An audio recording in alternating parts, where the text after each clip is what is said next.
శ్రీమాత్రే నమః. మనకి ఆషాఢ శుద్ధ పాడ్యమి నుంచి నవమి వరకు వారాహి నవరాత్రులుగా చెప్పబడుతుంది. అయితే ఈ సంవత్సరం 2026లో జులై 15వ తారీఖు నుంచి జులై 23 వరకు కూడా ఈ వారాహి నవరాత్రులు ఉన్నాయి. ఈ వారాహి నవరాత్రులని చేసుకోవాలి అనుకునేటువంటి వాళ్ళల్లో చాలామందికి అమ్మవారి యొక్క పూజా విధానంలో కొన్ని సందేహాలున్నాయి. ఈ పూజా విధానం సులభతరంగా చేసుకునేటువంటి విధానాన్ని మనం ఇప్పుడు చెప్పబోతున్నాం. ఇక్కడ ముఖ్య గమనిక ఏంటంటే, ఈ పూజా విధానం ఇద్దరు మాత్రం ఖచ్చితంగా ఈ పూజా విధానం అవసరం లేదు వాళ్ళకి. ఎందుకు అంటే, ముఖ్యంగా అమ్మవారి మంత్రోపాసన ఉండి, ఉపచారాలు లేకపోతే అమ్మవారి యొక్క యంత్రార్చన, తంత్రార్చన ఇవన్నీ మొదలైనవి చేసే వాళ్ళకి అక్కర్లేదు. రెండవది ఏంటంటే, అమ్మవారి యొక్క ఆచమనము, అష్టోత్తర శతనామం, షోడశోపచార పూజ మొదలైన వాటితో చేసే వాళ్ళకి కూడా ఇది అక్కర్లేదు.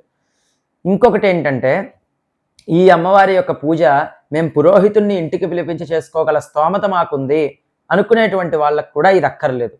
కేవలం మాకు ఆర్థిక సమస్యలు అంటే మేము అంతగా పురోహితుని పిలిపించుకొని చేయించుకోలేము, అలానే మాకు మంత్రంతో యంత్రంతో చేసుకునే అవకాశం లేదు, ఆచమనాది సంకల్పాలు కూడా మాకు తెలియవు అని ఎవరైతే అనుకుంటారో వాళ్ళ కోసం మాత్రమే ఈ వీడియో. మిగిలిన వాళ్ళకి అక్కర్లేదు, వాళ్ళు ఈ వీడియో స్కిప్ చేసేయచ్చు. ఇంకొకటి ఏంటంటే, ఈ పూజ చేసేటప్పుడు వారాహి నవరాత్రులు కొన్ని నియమాలతో మనం భక్తిగా ఎలా చేసుకోవాలి అనేది సంపూర్ణంగా మనం చెప్పడం జరుగుతుంది. మేము ఈ పూజ చేసుకోవాలండి, 20 నిమిషాల కంటే మాకు ఎక్కువ సమయం లేదు, మాకు ఈ పూజ చేసుకోవడానికి మాకు ఎక్కువ డబ్బులు లేకపోతే ఆర్థికంగా మేము ఖర్చు పెట్టుకోలేము, కానీ అమ్మవారి పూజను మేము చేసి ఆ తల్లి అనుగ్రహాన్ని పొందాలి అని ఉంది అనుకునే వాళ్ళకి ఈ వీడియో చక్కగా ఉపయోగపడుతుంది. అయితే ఇప్పుడు మనం విషయంలోకి వెళ్తే, వారాహి నవరాత్రుల్లో ప్రతి నిత్యం చేసేటువంటి పూజా విధానం గురించి మనం మాట్లాడుతున్నాం. ఇంకా పూజా విధానంలోకి వెళ్తే, పూజకి మనం కొన్ని నియమాలని పాటించాలి. ఎందుకు అంటే, నవరాత్రులు మీరు ఒక దీక్షగా చేయాలనుకుంటున్నారు కాబట్టి, దీక్షగా చేసేటువంటి వాళ్ళు ఖచ్చితంగా అమ్మవారి యొక్క అనుగ్రహాన్ని పొందుతారు. దీక్ష అనే పదానికి అసలు అర్థం ఏంటంటే, ఒక సంకల్పాన్ని మనం చేసి ఆ సంకల్పం పూర్తయ్యేంత వరకు కూడా మనం కొన్ని నియమ నిబంధనలకు కట్టుబడి ఆ పూజని చేస్తే అది మాత్రమే దీక్ష అని దానికి అర్థం. కాబట్టి ఇక్కడ దీక్ష అనేది మీరు ఎప్పుడైతే స్వీకరిస్తారో అప్పుడు మీ మనస్సంతా కూడా చాలా ప్రశాంతం అయిపోతుంది. ఇప్పుడు మీరు అనొచ్చు, రోజుకి 20 నిమిషాలండి మేము పూజ చేసేది, 20 నిమిషాల పూజకి మేము 23 గంటల 40 నిమిషాలు ఎందుకు అలా దీక్షతో ఉండాలి అంటే, ఈ 20 నిమిషాలు మీ మనస్సు అమ్మవారి పాదాల దగ్గర నిలవాలి అంటే 23 గంటల 40 నిమిషాలు మీరు నియమాలతో ఉంటేనే మీ జోలికి అంటే మీ దేహానికి ఎలాంటి కర్మలు అంటకుండా ఉంటాయి. అంటే దీక్ష అంటే చాలామంది ఏమనుకుంటారంటే, అమ్మో ఇంక నేను బయట ఏ పనులకి వెళ్ళకూడదు, ఏ పని చేయకూడదు, అసలు అవేమీ లేవు, మీ పనులు మీరు చూసుకుంటూ అమ్మవారి మీద మనస్సు పెడితే అది మాత్రమే దీక్ష. మనం చెప్పాలి అంటే మొట్టమొదటగా 3 నియమాలు. మొదటి 9 రోజులు ఖచ్చితంగా బ్రహ్మచర్యాన్ని పాటించాలి. ఎందుకంటే మీరు పూజ చేసేటప్పుడు ఇంట్లో మీరు అమ్మవారిని పెట్టుకుంటారు. అమ్మవారిని పెట్టినప్పుడు ఆ తల్లి మీ ఇంట్లో ఉంటుంది కాబట్టి 9 రోజులు మీరు పాటించే బ్రహ్మచర్యం ఆమెకి మీరు ఇచ్చేటువంటి గౌరవం. ఎందుకు అంటే, ఇప్పుడు ఒక అతిథి మన ఇంటికి వచ్చారనుకోండి, ఆయన వచ్చినప్పుడు ఆయన్ని ఒక రూమ్ ఇవ్వాలని మనం అనుకుంటే ఆ గదిని ముందు రోజు మనం కొద్దిగా శుభ్రం చేసేసి ఆ గదిలో మన వస్తువులు ఏమన్నా ఉంటే అన్ని పక్కకి తీసేసుకొని, ఎందుకంటే మధ్య మధ్యలో మనం ఆ గదిలోకి వెళ్ళకూడదు మన అవసరాలకి అని, ఆ గదిని పూర్తిగా ఆయనకి కేటాయించేస్తాం కదా. అది ఎలా చేస్తామో ఆ తల్లి కూడా మీ ఇంట్లోనే ఉన్నప్పుడు ఆ తల్లికంటూ ప్రత్యేకించి ఒక పీఠానో ఒక చిన్న గూడునైనా ఒక స్థానాన్ని ఆవిడకి ఇచ్చినప్పుడు ఆవిడ మీ ఇంట్లో ఉంటుంది కాబట్టి 9 రోజుల పాటు మన ఇంట్లో వాళ్ళంతా కూడా అంత నియమంతో ఉండాలి. ఆ సాక్షాత్ అమ్మవారే వచ్చినప్పుడు ఆమెకి మనం ఇంకెంత గౌరవం ఇవ్వాలి. కాబట్టి ఖచ్చితంగా 9 రోజులు ఇంట్లో బ్రహ్మచర్యాన్ని పాటించాల్సిందే. ఇక రెండో నియమం ఏంటంటే, ఈ 9 రోజులు దీక్షగా అమ్మవారి యొక్క పూజ చేసుకునేటువంటి వాళ్ళు ఖచ్చితంగా మద్యమాంసాలు మొదలైనవి ముట్టుకోకూడదు. ఉల్లిపాయలు వెల్లుల్లికి కూడా పూర్తిగా దూరంగా ఉండాలి. ఎందుకు అంటే, మీరు 20 నిమిషాల పూజే చేసినా ఆ పూజ చేసినటువంటి సమయం మొత్తంలో కూడా ఆ అమ్మవారి యొక్క నామాలనే మీరు చెప్తారు, అమ్మవారి యొక్క మంత్రాలనే మీరు చెప్తారు. ఈ చెప్పేటప్పుడు ఆ మంత్రానికి సంబంధించి అధిష్టాన దేవత మన శ్వాస మీద అధీనులై ఉంటారు. మనం తినకూడనివి ఎలాంటివి పడితే అలాంటివి తింటే వాళ్ళకి మనం ఇబ్బంది పెట్టినట్లయి వాళ్ళు మనల్ని శపించి వెళ్ళిపోతారు. ఎట్టి పరిస్థితుల్లో ఆ పని మనం చేయకూడదు. కాబట్టి 9 రోజులు మద్య మాంసాదులు మనం ముట్టుకోకూడదు. ఇది రెండో నియమం. మూడోది ఏంటంటే, రజస్వల దోషాలు, అశౌచాలు మొదలైనవి ఇంటి కూడా కలుపుకోకూడదు.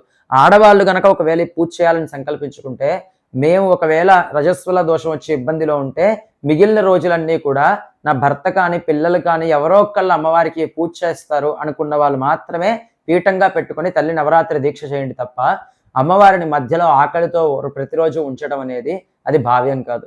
కాబట్టి 3 నియమాలతో మనం పూజని ప్రారంభించాలి. ఇక మనం పూజలోకి వెళ్తే 9 రోజులు మనం అమ్మవారి పూజ చేయాలి. మొట్టమొదటి రోజు చక్కగా కాలకృత్యాలను తీర్చుకొని తలస్నానం చేయండి ప్రతిరోజు వీలైనంత వరకు కూడా. పొద్దున్నే సూర్యుడికి నమస్కారం చేసుకుని ఆ సూర్యుడిలో అమ్మవారి స్వరూపాన్ని మొట్టమొదటిగా దర్శించండి. అంటే నవరాత్రులు ప్రారంభమవుతూనే జగత్తుకు వెలుగునిచ్చేటువంటి సూర్య భగవానుల్లో కూడా మనం వారాహి అమ్మవారిని చూస్తూ మన రోజును ప్రారంభిస్తున్నాం. అంటే నవరాత్రులు మొత్తం కూడా ప్రాతకాలం మొదటి రోజు పొద్దున్న నుంచే మన నవరాత్రుల్లో అమ్మవారిని చూడటం అణువణువున ప్రారంభం అయిపోయిందనమాట. కాబట్టి ఇది అన్నిటికంటే కూడా గొప్ప దీక్షగా మనం భావించాలి. అలా సూర్య భగవానుల్లో అమ్మవారిని చూడాలి. ఎందుకు అక్కడ అమ్మవారిని చూడాలి అంటే ఇంకొక విషయం, ప్రతి దేవతని మనం సూర్యమండలాంతర్వర్తి కింద ధ్యానిస్తే మనం చేసేటువంటి దీక్ష శీఘ్రంగా ఫలిస్తుంది. ఇది ఋషులు చెప్పినటువంటి మాట. అలానే మనకి లలితా సహస్రనామంలో కూడా భానుమండల మధ్యస్థ భైరవి భగమాలిని అంటాం కదా. అంటే ఆ తల్లి సూర్యమండల మధ్యలో భైరవి స్వరూపంతో ఉందిట. కాబట్టి ఈ వారాహి అమ్మవారిని మనం అక్కడ ధ్యానిస్తూ ఉన్నాం. ఎందుకు ప్రతిసారి లలితతో మనం చెప్తున్నాము అంటే లలిత అమ్మవారి యొక్క క్రియాశక్తే వారాహిదేవి, లలిత అమ్మవారి యొక్క జ్ఞానశక్తి శ్యామలాదేవి. కాబట్టి మనం ఇక్కడ అమ్మవారిని ఈ విధంగా ఆరాధించడం ప్రారంభించాం ఉదయం సూర్య భగవానుడి దగ్గర నుంచే. ఇంకా తర్వాత మనం ఎలా చేస్తాం రోజంతా కూడా అంటే అమ్మవారి యొక్క నామస్మరణనే మనం చేసుకుంటూ ఉండాలి. సూర్యుడికి నమస్కరించి మీరు ఏం చెప్పుకుంటారు? ఈ రోజు నుంచి నేను నవరాత్రి దీక్ష చేస్తున్నానమ్మా, కర్మసాక్షి అయినటువంటి సూర్య భగవానుడి యొక్క కృపతో నీ అనుగ్రహంతో 9 రోజుల దీక్ష భక్తిగా చేయగలిగేలా చూడు. ఇంతే, ఇంకా మరేమీ కోరికలు కూడా మీరు చెప్పుకోవాల్సిన అవసరం లేదు. ఎందుకంటే ముందు మీరు 9 రోజులు అంత భక్తితో ఆటంకాలు రాకుండా పూజ చేయగలిగారంటేనే మీకు సంబంధించిన సమస్త కోరికలు ఆ తల్లి నెరవేర్చడానికి తన యొక్క పథకాన్ని సిద్ధం చేసింది అని అర్థం. 9 రోజులు మీరు పూజ సక్రమంగా చేయగలిగితే మీరు అడగనివి కూడా తల్లి మీకు ఇస్తుంది.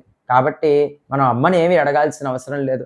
ఆమె పాదాల్ని గట్టిగా పట్టుకోవాలి అనేటువంటి సంకల్పాన్ని మనలో దృఢం చేయాలి అని అడగడం తప్ప.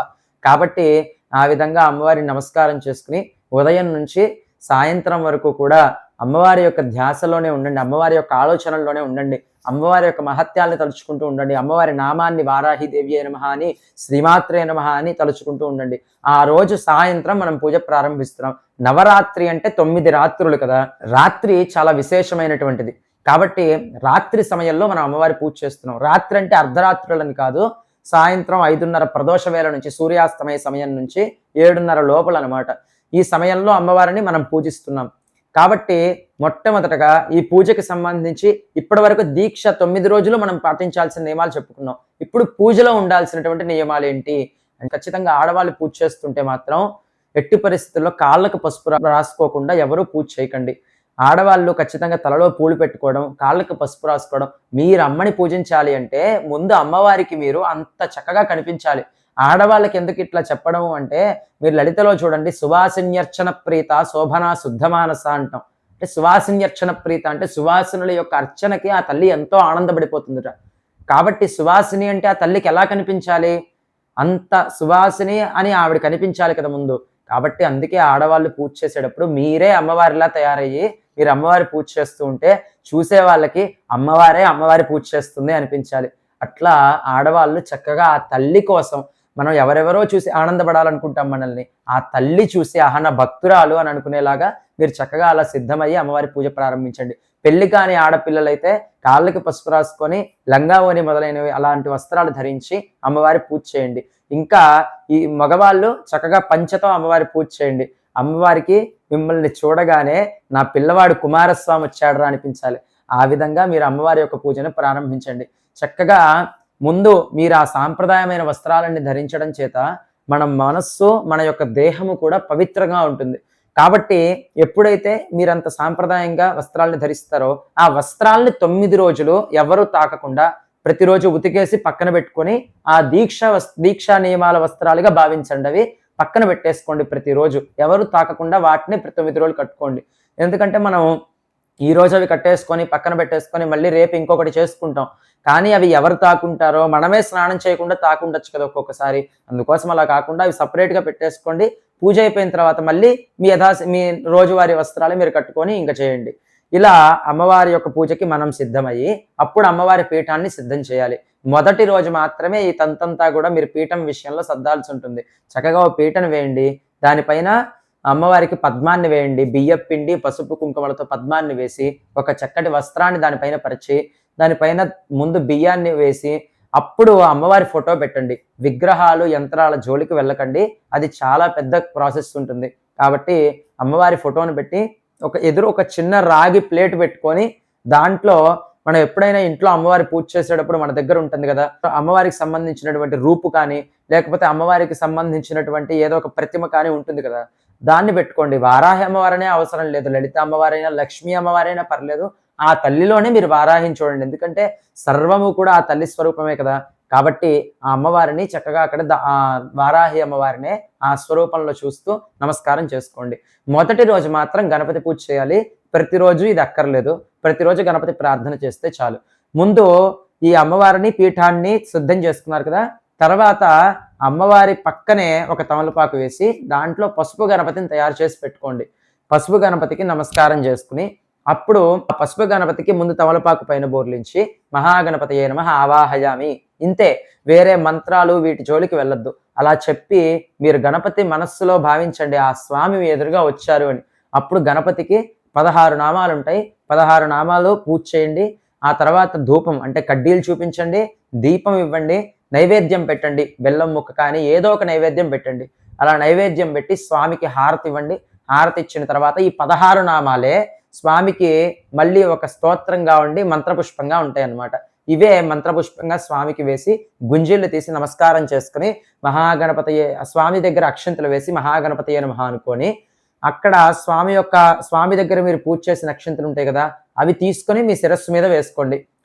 గణపతికి నమస్కారం చేసుకుని, స్వామి ఈ 9 రోజుల పాటు కూడా నేను భక్తితో అమ్మవారి యొక్క పూజను చేసుకోవాలనుకుంటున్నాను. నాకు ఎలాంటి ఆటంకాలు వచ్చి ఏదో ఇబ్బందులు వచ్చి నేను పూజ వాయిదా పడేలాగా కాకుండా భక్తిగా నీ అనుగ్రహంతో 9 రోజులు నా యథాశక్తిగా నేను చేసేటువంటి పూజ చేసేలాగా అమ్మవారి యొక్క అనుగ్రహంతో పాటు నీ అనుగ్రహాన్ని నాకు ఇవ్వు అని స్వామికి నమస్కారం చేసుకోండి.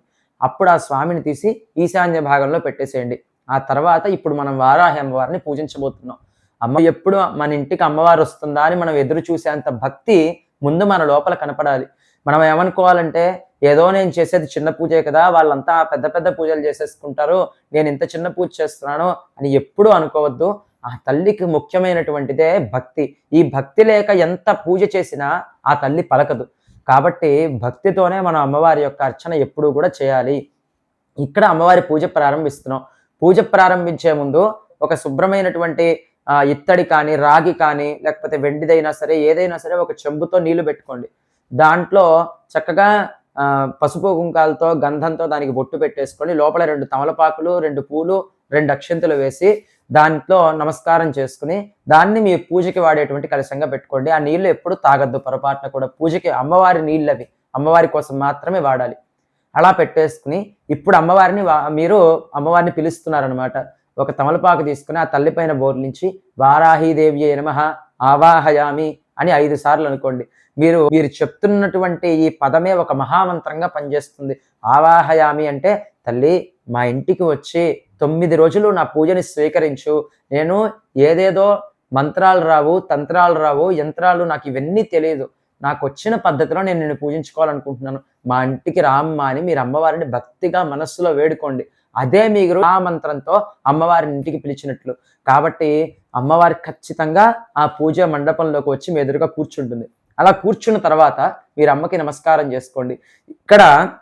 ఇప్పటి నుంచి అమ్మవారికి ఉపచార పూజ మనం చేస్తున్నాం. ఉపచారం అంటే సామాన్యంగా షోడశోపచార పూజ చేయాలి.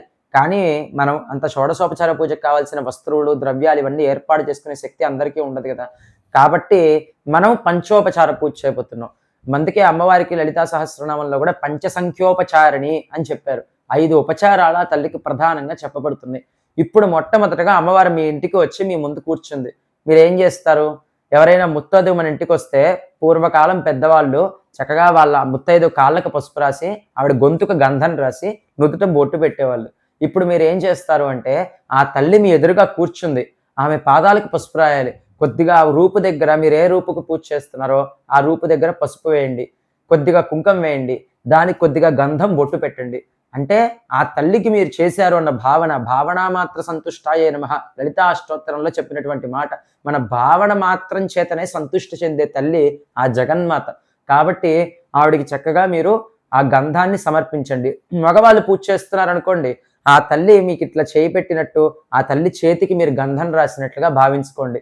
తర్వాత అమ్మవారికి మొదటి ఉపచారం అయింది. గంధం రాసాం. రెండోదేంటి? పుష్పం పరికల్పయామి.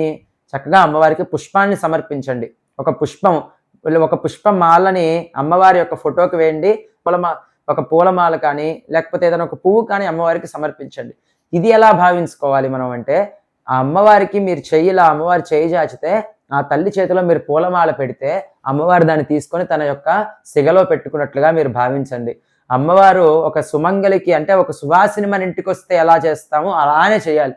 ఆ అమ్మవారికి మీరు పూలిచ్చారు. ఇక్కడ అయిపోయింది.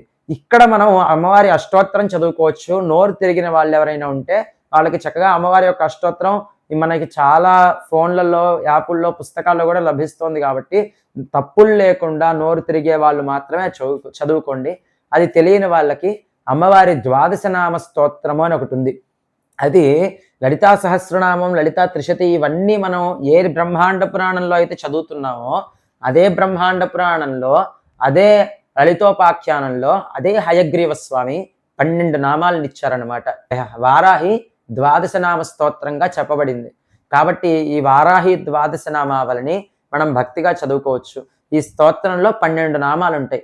ఈ 12 నామాలని గనక మనం 10 సార్లు చదివితే ఎంత? 12 పదులు 120 కదా! ఈ 120 నామాలు అంటే ఈ 12 నామాల్ని 10 సార్లు మనం కుంకుమతో ఒక్కొక్క నామాన్ని చెప్పుకుంటూ మనం అమ్మవారి యొక్క అష్టోత్తరంగా భావించి చేయొచ్చు. మహామంత్రాలు ఇవన్నీ కూడా ఒక్కొక్క నామము ఒక్కొక్క కష్టాన్ని దూరం చేసేటువంటి ఒక మహా అస్త్రంగా పనిచేస్తుంది. కాబట్టి ఆ విధంగా ఆ తల్లికి 12 నామాల్ని కూడా 10 సార్లు చెప్పుకొని 120 నామాలతో కుంకుమార్చన చేసేసేయండి. ఇక్కడ 10 సార్లు మీరు చెప్పాలంటే 5 నిమిషాలు కూడా పట్టదు. మీరు కావాలంటే పెట్టుకొని చూడండి. ప్రశాంతంగా చేసినా సరే. ఆ 12 నామాలు ఏంటి అనేది మనం తర్వాత ఇస్తాం. ఇప్పుడు ఆ 12 నామాలతో అమ్మవారికి చేసేసారు. పుష్పం పరికల్పయామి అన్నారు. అక్కడే కుంకుమతో కూడా అర్చన చేసేసారు. అయిపోయింది. అయిపోయాక ఏం చేస్తారు? ఆ తల్లికి ధూపం ఇవ్వండి. వారాహి అమ్మవారికి ధూపం అనేటువంటిది అత్యంత ప్రధానం. ఆ ధూపం మీరు ఆ తల్లికి వేస్తే ఆ తల్లి పీల్చి వదిలినటువంటి మనం ఏం చెప్తాం? ఆఘ్రేయ సర్వదేవానాం. ఆఘ్రాణము అంటే పీల్చడం అనమాట. మీరు ఆ ధూపం ఆ తల్లికి ఇస్తే మీ ఇంట్లో ఉన్నటువంటి ఆ వారాహీదేవి పీల్చి వదిలినటువంటి ఆ యొక్క ధూపం శక్తికి మీ ఇంట్లో ఉన్నటువంటి సమస్త నెగెటివ్ అంతా కూడా వెళ్ళిపోతుంది ఖచ్చితంగా. కాబట్టి ఆ ధూపాన్ని ప్రధానంగా తల్లికి సమర్పించండి. తర్వాత దీపం అమ్మవారికి చూపించండి. మీరు అమ్మవారికి చూపించినటువంటి దీపము మీ జీవితాల్లోనే వెలుగులు నింపుతుంది. మన ఆత్మ జ్యోతినే వెలిగిస్తుంది. కాబట్టి ఈ భావన మనకి ప్రతి క్షణంలో కూడా ఉండాలన్నమాట. అమ్మవారికి మీరు ధూపం చూపించండి. ధూపము, దీపం అయిపోయింది. ఇప్పుడు నైవేద్యం. నైవేద్యం మనం ఏం పెడతాము అంటే తల్లికి చిలకడ దుంప, ఆ తర్వాత కట్టె పొంగలి, తర్వాత అమ్మవారికి దోసపండు. ఈ 3 కూడా చాలా ప్రధానంగా చెప్తారు పెద్దలు. కాబట్టి చిలకడ దుంపలు ఉడికించేసి మనం ఆ ఉడికించేది కూడా ఏదేదో వండుకునే పాత్రల్లో కాదు. దీనికోసం అమ్మవారి పూజ కోసం సెపరేట్ ఒక పాత్రని పెట్టుకొని దాంట్లోనే అమ్మవారి యొక్క నైవేద్యాన్ని తయారు చేసుకొని పెట్టాలి. ఈ చిలకడ దుంప, దోసపండు పెట్టుకొని మిగిలిన నైవేద్యం మీ ఇష్టం. ప్రతిరోజు ఏ నైవేద్యమైనా పెట్టుకోవచ్చు. 9 రోజులు 9 రకాలుగా పెట్టుకోండి. ఎలాంటి ఇబ్బంది కూడా లేదు. ఎందుకంటే అమ్మవారికి పాయసాన్న ప్రియాత్వక్స్థ అన్నారు, హరిద్రాన్నైక రసిక అన్నారు. ఇంకా చెప్పాలి అంటే దుర్గా సప్తశతిలో అయితే రహస్యత్రయాల్లో ఎంతో అద్భుతంగా అమ్మవారికి ఏ ద్రవ్యాన్నైనా మీరు ఆనందంగా సమర్పించొచ్చు. నైవేద్యాలు మీకు ఏ వంటకం వస్తే ఆ వంటకం వెల్లుల్లి గానీ, పెద్ద ఉల్లిపాయ గానీ ఇవన్నీ కలపకుండా అమ్మవారికి ఏదైనా నైవేద్యాన్ని సమర్పించండి. నైవేద్యం పెట్టేటప్పుడు మాత్రం గాయత్రి మంత్రాన్ని చదివేసి పెడుతూ ఉంటారు చాలామంది. ఎక్కడో వినేసి. అసలు అలాంటి పొరపాట్లు చేయకండి. గాయత్రి మంత్రం ఇవన్నీ కూడా ఉపాసన ఉన్నటువంటి వాళ్ళు చేసుకునేటువంటివి. పైగా ఎందుకు అంటే మనం ఏదో శ్లోకం చదివినట్టు చదివేస్తాం. దాంట్లో స్వరాలుంటాయి. స్వరలోపంతో మనం మంత్రం చదివితే ఆ నైవేద్యం కూడా అమ్మవారికి పెట్టడానికి పనికి రాకుండా అవుతుంది. కాబట్టి వారాహీదేవ్యై నమః నైవేద్యం సమర్పయామి అంటే ఆ తల్లికి అమ్మ నైవేద్యం నీకు సమర్పిస్తున్నాను తీసుకో అమ్మా అని ఆ తల్లి దాన్ని స్వీకరిస్తున్నట్లుగా మీరు చక్కగా భావించండి. తర్వాత అమ్మవారికి నమస్కారం చేసుకుని అమ్మవారికి తాంబూలాన్ని సమర్పించండి. తాంబూలం ఇచ్చేటప్పుడు 3 తమలపాకులు, 2 వక్కలు, 2 అరటి పండ్లతో అమ్మవారికి తాంబూలాన్ని ఇవ్వండి. ఈ తాంబూలం ఇచ్చి అమ్మవారికి మంగళ నీరాజనాన్ని ఇవ్వండి. అయిపోయిన తర్వాత పుష్పాలు చేతిలోకి తీసుకుని ఇందాక నేను చెప్పిన 12 నామాలే ద్వాదశ నామావళి చెప్పాను కదా, అదే స్తోత్రంగా ఉంది.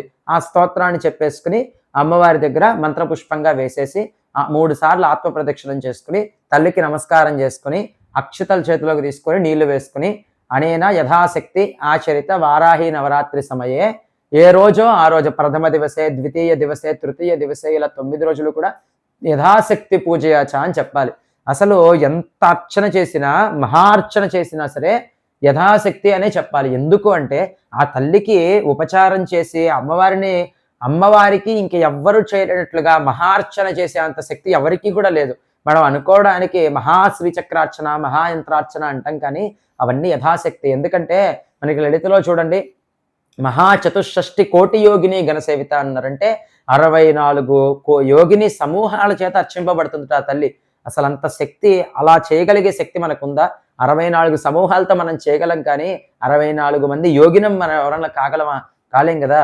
కాబట్టి యథాశక్తి అమ్మ, నేను చేసేటువంటి పూజ చాలా చిన్నదే, కానీ నిండు మనసుతో నువ్వు వచ్చి నా పూజని 9 రోజులు స్వీకరిస్తున్నావు. దాంట్లో మొదటి రోజు కార్యక్రమం పూర్తయిందమ్మా అని అక్షతల ఆ తల్లి పాదాల దగ్గర విడిచిపెట్టి సర్వం శ్రీ జగదంబార్పణమస్తు అనుకోండి. అంతా కూడా జగదంబకి వదిలిపెట్టండి. 9 రోజులు మీరు చేసే పూజలో ఫలితం మీరు ఆశించద్దు. కర్మఫల ప్రదాత పరమేశ్వరుడే కాబట్టి ఆ యొక్క కర్మఫలం అంతా కూడా భగవంతుడే మనకిస్తాడు. చక్కగా అక్షతలను అమ్మవారి దగ్గర వేసి నమస్కారం చేసుకుని అమ్మవారి యొక్క ఆశీర్వచనాన్ని తీసుకుని ఆ రోజంతా కూడా అమ్మవారి యొక్క నామస్మరణని చేసుకుంటూ నిద్రించండి. ఇలా 9 రోజులు కూడా పూర్తి చేసుకున్న తర్వాత 9వ రోజు అమ్మవారి పూజ కూడా అయిపోయాక ఆ రోజు ఒక చక్కటి ముత్తైదువుని పిలవండి. ఒక్క ముత్తైదువుని ఇంటికి పిలిచి ఆవిడ్ని కూర్చోబెట్టి, ఇప్పుడు మీరు అమ్మవారికి 9 రోజులు ఏ ఉపచారాలు చేశారో అదే ఉపచారాలను ఆవిడికి చేయండి. అంటే ఏం చేస్తారంటే, ఆవిడ కాళ్ళకి మీరే పసుపు రాయండి, ఆవిడకి గొంతుకు గంధం రాయండి, ఆవిడకి బొట్టు పెట్టండి. ఆ తర్వాత అదే ముత్తైదువుకి చేతికి పుష్పాలు ఇచ్చి ఆవిడ తనలో పూలు పెట్టుకోమని చెప్పండి. తృప్తి చెందేలాగా ఆవిడకి భోజనాన్ని పెట్టండి.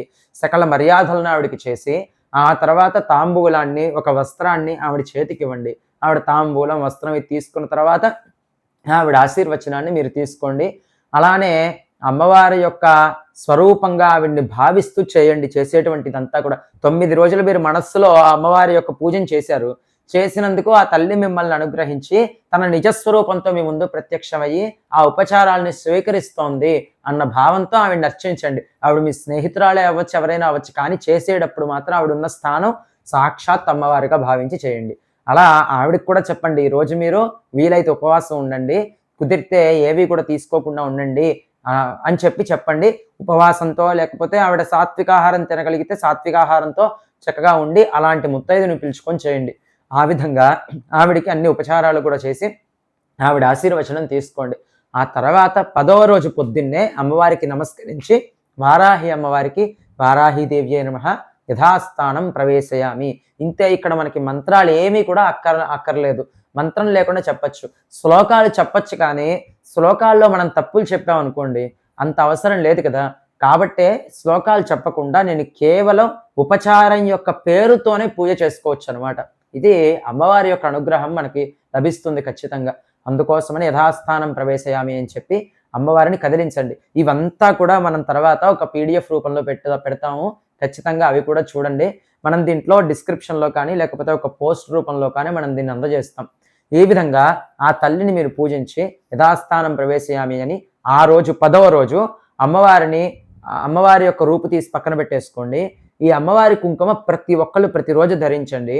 ఎవరికైనా అనారోగ్య సమస్యలుంటే మొదటి రోజు పూజ చేసేటప్పుడే అమ్మవారికి ఒక 9 పోగులతో ఒక దారాన్ని అటు ఇటు 2 వైపులా కూడా ముడివేసేసి దానికి చక్కగా పసుపు రాసేసి అమ్మవారి దగ్గర 9 రోజులు పెట్టుంచండి. ఆఖరి రోజు ఈ కుంకుమతో దానికి 3 బొట్లు పెట్టేసేసి ఎంతమంది ఇంట్లో ఉన్నారో అన్ని ఇట్లాంటి రక్షలను తయారు చేసుకుని ఇంట్లో వాళ్ళంతా కట్టుకోవచ్చు. కాబట్టి అది అమ్మవారి యొక్క రక్ష మనందరికీ ఉంటుంది. ప్రతిరోజు అమ్మవారి కుంకాన్ని పెట్టుకోవచ్చు. ఈ పూజ చేసినటువంటి వస్త్రం ఏదైతే ఉందో దాంట్లో ఉన్న బియ్యము, వస్త్రం ఇదంతా కూడా మూట కట్టేసేసి ఎక్కడైనా మీకు తెలిసినటువంటి పురోహితుడు, అర్చక స్వామి ఇచ్చేసి ఆయనకి కూడా యథాశక్తిగా దక్షిణ పెట్టి బ్రాహ్మణ ఆశీర్వచనాలను కూడా పొందండి ఖచ్చితంగా. ఈ విధంగా మీరు 10 రోజులు యథాశక్తిగా చేసేటువంటి పూజ, 10 రోజులు మీరు చేసినటువంటి నియమము, ఆ దీక్ష, ఆ తల్లికి మీరు చేసినటువంటి పంచోపచార పూజ, మీరు సువాసినిగా అమ్మవారి ముందు కూర్చుని చేసినటువంటి ఆ అర్చన, అంతా కూడా చక్కగా ఫలించి 9 రోజుల తర్వాత మీరు ఏదైతే కోరుకుంటారో అవన్నీ ఖచ్చితంగా ఫలించి తీరుతాయి. దీనికి ఈ సంవత్సరం చేస్తే ప్రతి సంవత్సరం చేయాలని కానీ, చేయకూడదు కానీ ఇలాంటి నియమాలేమీ లేవు. అలాంటి ఆలోచనలు అనవసరమైనటువంటి ఏవి పెట్టుకోకుండా ఇప్పుడు నేను చెప్పిన విధానంతో భక్తిగా ప్రతి ఒక్కరు అమ్మవారి యొక్క పూజను చేసి అమ్మవారి ఆశీర్వచనాల్ని ఖచ్చితంగా పొందవచ్చు. శ్రీమాత్రే నమః.